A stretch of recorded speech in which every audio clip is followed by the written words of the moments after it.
Gurukul classes के online app पर आप सभी का फिर से स्वागत है।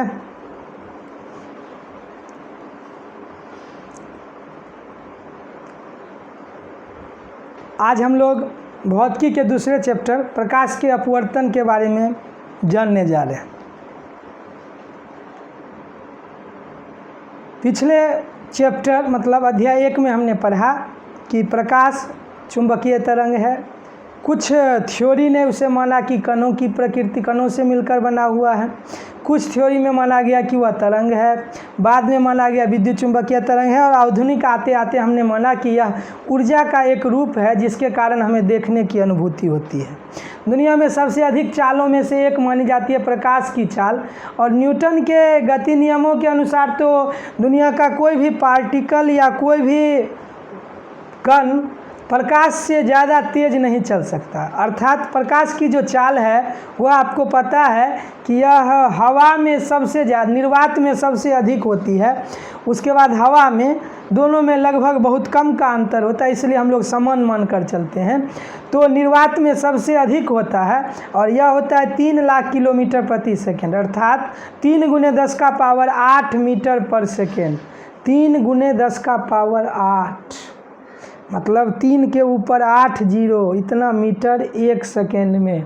मतलब यूं कहें कि हम जितना सोच सकते हैं उससे भी तेज़ी, बहुत ज़्यादा तेज़ प्रकाश की चाल का हम कंपैरिजन भी नहीं कर सकते हैं। अगर हम मतलब 3 लाख किलोमीटर एक सेकेंड में तय करती है और तभी तो इसको सूर्य से आने में लगभग 8 मिनट 22 सेकेंड का लगभग में टाइम लगता है। 8 से 9 मिनट के बीच का एक एवरेज टाइम माना गया। और चंद्रमा से आने में लगभग 1.2 सेकेंड लगता है। तो पिछले अध्याय में हमने पढ़ा प्रकाश का परावर्तन। आपने से जनरल एग्जांपल में सोचिए कि अगर हम किसी चीज़ को किसी दीवार से टकराते हैं और बहुत तेज़ी से टकराते हैं तो हम देखते हैं कि तुरंत वह रिटर्न बैक आता है, रिबाउंस करता है। तो ये जो वापस लौटने की घटना थी इसे हमने कहा प्रकाश का परावर्तन। उसके संदर्भ में दर्पण का सूत्र, उपयोग, आवर्धन, ये सारी बातें हम लोग पहली अध्याय में डिस्कस कर चुके हैं, चर्चा कर चुके हैं। दूसरा चैप्टर का नाम है हमारा प्रकाश का अपवर्तन। मतलब यह चैप्टर भी प्रकाश से ही रिलेटेड है, या यूँ कहिए कि 10वीं के सिलेबस का 60% सिलेबस भौतिकी का प्रकाश से ही संबंधित है। चूँकि पहला 3 चैप्टर हमारा प्रकाश के अलग अलग प्रकाश द्वारा अलग अलग जगहों पर की जाने वाली घटनाओं का मूल रूप से अध्ययन है। तो यहाँ पर दूसरा चैप्टर का हमारा नाम ही है प्रकाश का अपवर्तन। प्रकाश के बारे में हम पहले से जानते हैं। वास्तव में ये अपवर्तन क्या है? अपवर्तन को हम कैसे समझें? अपवर्तन को समझने के लिए हम एक एग्जाम्पल लें। अगर हम गांव में कभी कभी मेला, अब तो बहुत सारे मेले लगते हैं। मेला जब लगता है तो हम अगर किसी छोटे बच्चे को अपने साथ घुमाने ले जाते हैं तो परिस्थितियां अलग अलग जगह पे कुछ अलग होती है। मेला की एक खासियत होती है कि वहाँ बहुत ज़्यादा भीड़ होती है। अभी कोरोना की वजह से हम लोग को भीड़ से बचने की सलाह दी जा रही है। तो चलिए, अगर बहुत भीड़ होती है तो आप सोचिए कि क्या होता है। अगर हम भीड़ में जाते हैं तो क्या करते हैं? बच्चे को छोड़ देते हैं। जैसे ही भीड़ आता है तो जो भी अभिभावक हैं, पेरेंट्स हैं, वो बच्चे को अपने नज़दीक कर लेते हैं, अपने पास बुला लेते हैं ताकि हमारा बच्चा हमसे बिछड़ ना जाए। नहीं तो हिंदी सिनेमा की तरह जैसे अक्सर हम लोग देखते हैं कि मेले में गए और बच्चे बिछड़ गए। तो भीड़ जैसे ही आता है ठीक वैसे ही अभिभावक बच्चे को अपनी तरफ खींच लेते हैं, अपने नज़दीक कर लेते हैं। और जब भीड़ हट जाता है, जगह खाली है, तो बच्चा भी गार्जियन को छोड़कर भागना चाहता है, डेविएट करता है, दूर जाता है। कुछ इसी तरह का घटना प्रकाश भी प्रदर्शित करता है जब वह एक माध्यम से दूसरे माध्यम में जाता है। आप अक्सर देखते होंगे कि इस स्टेज के बाद बच्चे गार्जियन से डिफ्लेक्ट भी होते हैं और गार्जियन से अटैच्ड भी होते हैं। अगर कोई बच्चा बहुत ज़्यादा कठोर एटमॉस्फेयर में रहा हो, डिसिप्लिन्ड एटमॉस्फेयर में रहा हो, अब अगर मान लीजिए इंटरमीडिएट के बाद 10वीं के बाद उसे खुला एटमॉस्फेयर, ओपन एटमॉस्फेयर मिला, हॉस्टल कल्चर मिला, या मान लीजिए बड़े शहरों में जाके रहने लगे, तो आप देखते होंगे अधिकतर बच्चे जो कभी आंख उठाकर बातें नहीं कर पाते थे, गलत संगत में पड़ गए। ओपन कल्चर के हिसाब से पूर्ण रूपेण से वह रिस्ट्रिक्शन उसका ख़त्म हो गया, जिस वजह से वो डेविएट कर गया, अर्थात जो उसका रास्ता था उस रास्ते से वो बहुत ज़्यादा विचलित हो गया, और यही विचलित होना अपवर्तन कहलाता है। चलिए हम लोग देखें तो दुनिया में दो तरह का माध्यम है, एक विरल माध्यम और एक सघन माध्यम। एक विरल माध्यम और एक सघन माध्यम। माध्यम किसको कहते हैं? तो सबसे पहली बातें याद रखें, प्रकाश जिसमें चलती है वो कहलाता है माध्यम। प्रकाश अगर हवा में चल रही है तो प्रकाश का माध्यम हवा है। प्रकाश अगर जल में चल रही है तो प्रकाश का माध्यम है जल। प्रकाश अगर कांच में चल रही है तो प्रकाश का माध्यम है कांच। चूँकि हमने पढ़ा था दुनिया में 3 तरह के वस्तु हैं, पारदर्शी, पारभासी और अपारदर्शी। प्रकाश जिसको आर पार कर जाए पारदर्शी, प्रकाश जिससे आंशिक मात्रा में पार करे पारभासी, और प्रकाश जिससे नहीं क्रॉस कर पाए अपारदर्शी। तो हम लोग यहाँ पर पारदर्शी पदार्थ की बात करते हैं जिसमें प्रकाश ट्रैवल कर सकता है, प्रकाश चल सकती है। तो दुनिया में 2 तरह की बात है। आप खुद सोचिए, यदि आप पानी में आपको दौड़ने के लिए कहा जाए और खुले एटमॉस्फेयर में आपको दौड़ने के लिए कहा जाए तो निश्चित रूप से आपके चालों में परिवर्तन होगा। पानी में आप उतना तेज़ नहीं दौड़ पाइएगा जितना तेज़ आप हवा में दौड़ सकते हैं। ठीक वही कंडीशन प्रकाश की भी होती है। प्रकाश खाली स्थान में सबसे तेज़ दौड़ती है 3 × 10⁸ मीटर पर सेकेंड।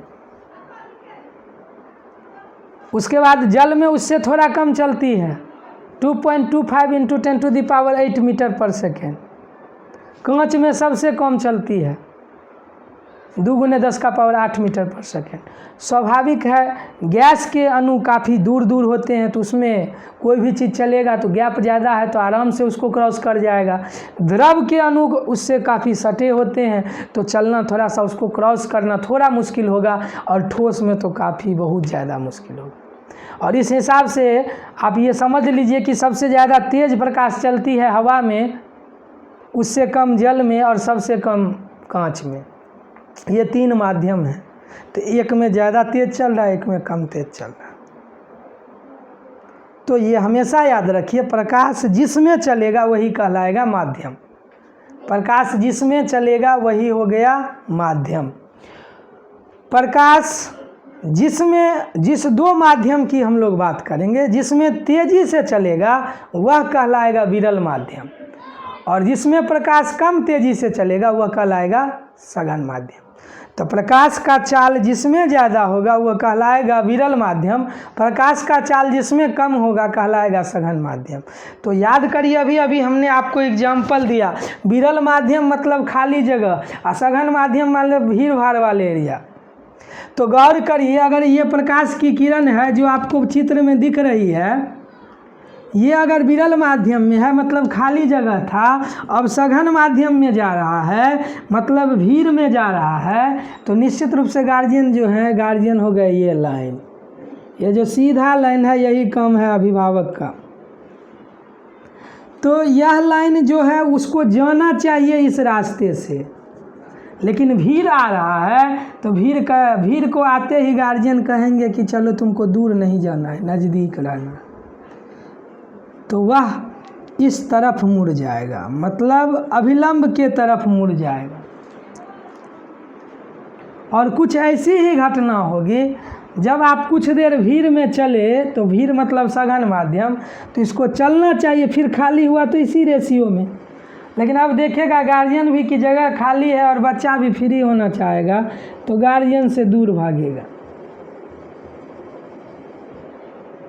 और ये जो है वो वास्तव में अविलंब से दूर भाग गया। तो यहाँ पर यह इसका दूरी घटेगा और यहाँ पर दूरी बढ़ेगा, यह दोनों ही घटना। और इस अभिभावक को हम लोग फिजिक्स की भाषा में कहते हैं अभिलंब, अर्थात इंग्लिश में इसको कहते हैं नॉर्मल, और सूचित करते हैं अभिलंब को n से। तो ये बड़े सीधे होते हैं। तो अभिलंब को हम लोग n से सूचित करते हैं, और यही हो गया हमारे प्रकाश के लिए गार्जियन। तो ये प्रकाश चाहे अभिलंब के तरफ मुड़ रहा हो या अभिलंब से दूर जा रहा हो, दोनों ही केस में अपने मूल पथ पर अडिग नहीं है। जो उसका ओरिजिनल पथ है, जो उसका रियल रास्ता है, उस पर वह अडिग नहीं है। तो यह दोनों ही घटना कहलाती है प्रकाश का अपवर्तन। तो प्रकाश का अपवर्तन होने के लिए क्या शर्त है? तो प्रकाश को जाना चाहिए एक माध्यम से दूसरे माध्यम।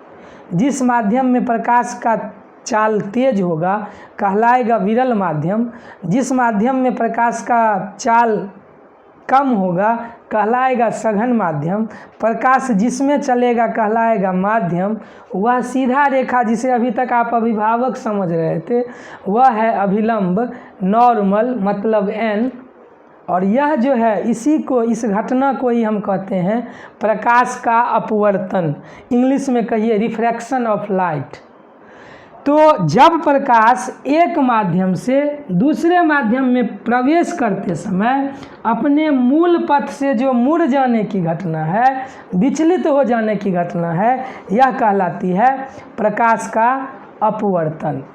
इस सभी का डिफिनीशन आपको बहुत ही बेहतरीन तरीका से आपके स्टडी मटेरियल में ऐप के सबसे लास्ट में, अगर आप देखेंगे ऑप्शन में, आप अपने बैच के सबसे लास्ट ऑप्शन में स्टडी मटेरियल है, वहाँ पे दिया गया है, जहाँ पे इस सब का डिफिनीशन आपको बारी बारी से लिखित रूप में मिल जाएगा। वहाँ पे आप पढ़ाई कर सकते हैं, याद कर सकते हैं। और यदि ज़्यादा दिक्कत हो तो आप ऑफिस में आकर के हार्ड कॉपी उसका ले सकते हैं। यह तो अभी तक हमने पढ़ा प्रकाश का एक माध्यम से दूसरे माध्यम में जाते समय अपने पथ से मुड़ने की घटना कहलाती है प्रकाश का अपवर्तन। प्रकाश जिसमें चलती है कहलाता है माध्यम। जिस माध्यम में प्रकाश का चाल तेज होता है वह कहलाता है विरल माध्यम। जिस माध्यम में प्रकाश का चाल कम होता है कहलाता है सघन माध्यम। चलिए अब ऐसे सभी रेखाओं के बारे में हम लोग पढ़ें। किरण आरेखों को से परिचित हो तो वह रेखाखंड या वह किरण, वह प्रकाश किरण जो प्रकाश स्रोत से आती है, या यूँ कहिए इसका परिभाषा हम लोग पिछले चैप्टर में ही पढ़े थे। पहले माध्यम का जो किरण है वो कहलाती है आपतित किरण। तो याद रखेंगे, पहले माध्यम का किरण कहलाती है आपतित किरण। इंग्लिश में इसको कहेंगे इंसिडेंट रे और शॉर्ट में कहेंगे आई रे। दूसरे माध्यम का किरण कहलाएगा अपवर्तित किरण, रिफ्रैक्टेड रे, जिसको हम लोग कहते हैं आर रे। तो आने वाली किरण पहला माध्यम में आपतित किरण, दूसरे माध्यम का किरण अपवर्तित किरण। वह सतह जो दोनों माध्यम को अलग कर रही है, वह बाउंड्री सरफेस जो दोनों को अलग कर रही है कहलाती है अपवर्तक सतह।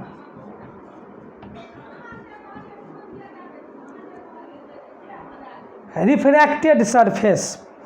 पहले माध्यम का किरण आपतित किरण, दूसरे माध्यम का किरण अपवर्तित किरण, दोनों माध्यम को अलग करने वाली सतह अपवर्तक सतह।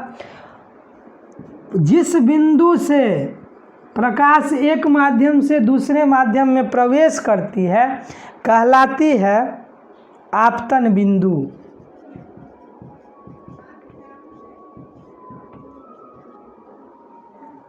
आपतन बिंदु। आपतन बिंदु पर डाला गया लंब कहलाता है अभिलंब। आपतन बिंदु पर, आपतन बिंदु से अपवर्तक सतह पर डाला गया लंब कहलाता है अभिलंब। इसे हम लोग कहते हैं नॉर्मल और n से सूचित करते हैं। अभिलंब और आपतित किरण के बीच का कोण कहलाता है आपतन कोण। ये हम पिछले चैप्टर में भी पढ़े थे। अभिलंब और आपतित किरण के बीच का कोण कहलाता है आपतन कोण, एंगल ऑफ इंसिडेंस, और इसको हम लोग सूचित करते हैं आई से।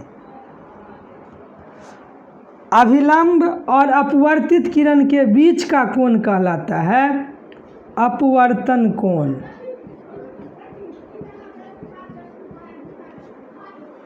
अपवर्तन कोण, और इसको हम लोग सूचित करते हैं आर से, एंगल आर से, एंगल ऑफ रिफ्रैक्शन। तो गौर करिए, इस केस में आई बड़ा होगा जब प्रकाश विरल माध्यम से सघन माध्यम में जाएगा तो आई बड़ा होगा और आर छोटा होगा, और जब प्रकाश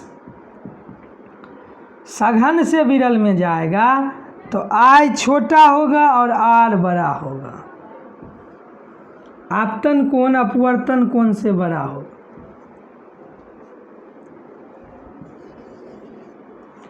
तो उम्मीद है आप लोगों ने इस अपवर्तन की घटना को याद रखेंगे बहुत बढ़िया तरीका से। प्रकाश जब एक माध्यम से दूसरे माध्यम में जाती है तो अपने पथ से विचलित होती है। प्रकाश का इस प्रकार विचलित होने की घटना प्रकाश का अपवर्तन कहलाती है। पहले माध्यम का किरण आपतित किरण, दूसरे माध्यम का किरण अपवर्तित किरण। जो सतह दोनों माध्यम को अलग करती है अपवर्तक सतह। जिस बिंदु से प्रकाश एक माध्यम से दूसरे माध्यम में जाती है आपतन बिंदु। आपतन बिंदु पर डाला गया लंब अभिलंब। अभिलंब और आपतित किरण के बीच का कोण आपतन कोण। अभिलंब और अपवर्तित किरण के बीच का कोण अपवर्तन कोण। प्रकाश जिससे गुजरती है माध्यम कहलाती है। जिसमें प्रकाश का स्पीड ज़्यादा होता है, चाल अधिक होता है, विरल माध्यम। जिसमें प्रकाश का चाल कम होती है, सघन माध्यम। अपवर्तन में दो तरह का घटना है, अभिलंब से दूर, अभिलंब की तरफ मुड़ना और अभिलंब से दूर हटना। कभी कभी क्वेश्चन यह भी आता है अभिलंब से दूर कब हटती है, तो याद रखेंगे जब प्रकाश सघन माध्यम से विरल माध्यम में जाए।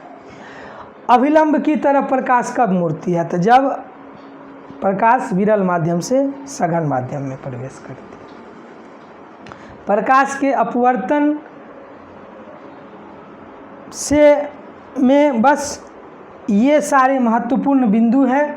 इसके अलावा जिस तरह प्रकाश के परावर्तन के दो नियम थे, वैसे ही प्रकाश के अपवर्तन के भी दो नियम हैं।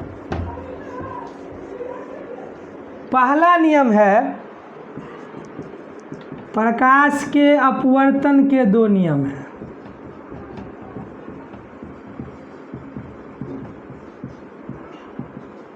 जो अक्सर आपको पूछते हैं। पहला हो गया कि प्रकाश के किसी एक वर्ण के लिए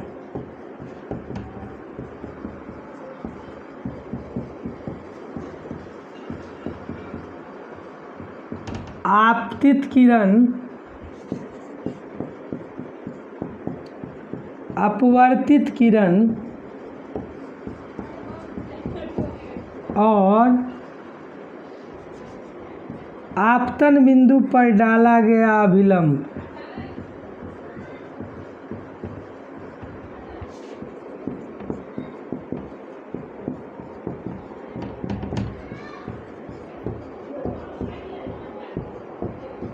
तीनों एक तल में होते हैं, एक समतल में होते हैं।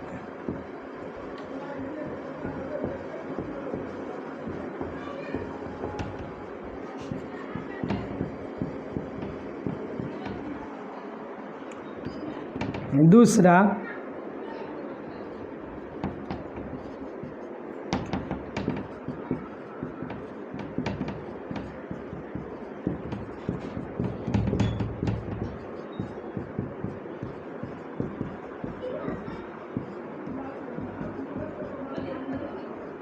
आपतन कोण की ज्या और अपवर्तन कोण की ज्या का अनुपात निश्चित होती है।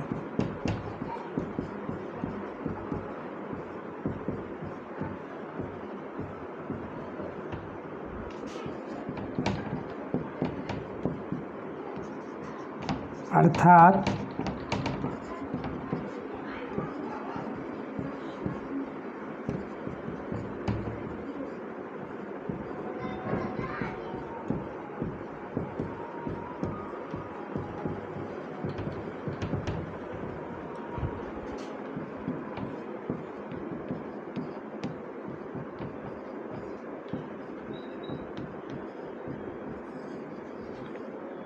पहला नियम जो आप परावर्तन में पढ़े थे लगभग कुछ वैसा ही है। आपतित किरण, अपवर्तित किरण और आपतन बिंदु पर डाला गया अभिलंब तीनों एक समतल में होते हैं। दूसरा नियम स्नेल के द्वारा दिया गया, इसलिए हम स्नेल के नियम के नाम से जानते हैं।